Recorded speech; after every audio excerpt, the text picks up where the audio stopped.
41 000 personnes ont perdu la vie dans les tremblements de terre qui ont frappé la Syrie et la Turquie le 6 février. Un chiffre saisissant, mais 11 jours plus tard, des survivants sont encore extraits des décombres.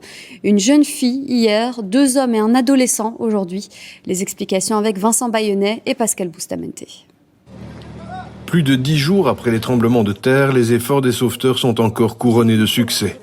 Après des heures de travail, 2 hommes sont sortis des décombres, accompagnés par les cris de joie de la foule présente sur place.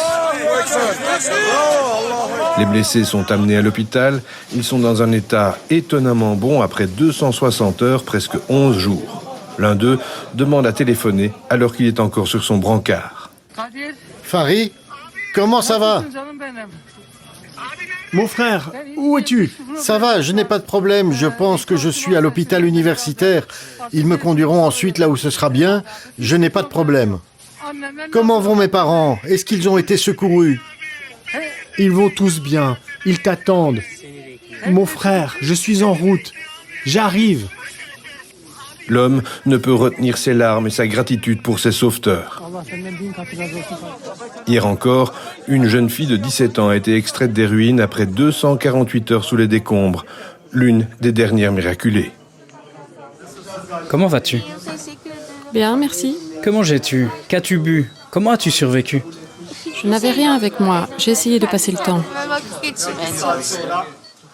Les médecins sont étonnés de sa condition après un si long laps de temps sous les gravats. Nous devons l'éloigner de cet environnement à cause des effets du traumatisme. Elle n'a pas de fracture importante, ses fonctions cérébrales sont bonnes, son thorax et tous ses organes sont en bon état, mais nous voulons lui donner un meilleur environnement. La jeune fille a été transférée à Ankara pour une convalescence optimale, un véritable symbole d'un pays meurtri en voie de guérison. Entre-temps, les opérations de recherche s'arrêtent peu à peu pour laisser place au déblaiement avant la reconstruction.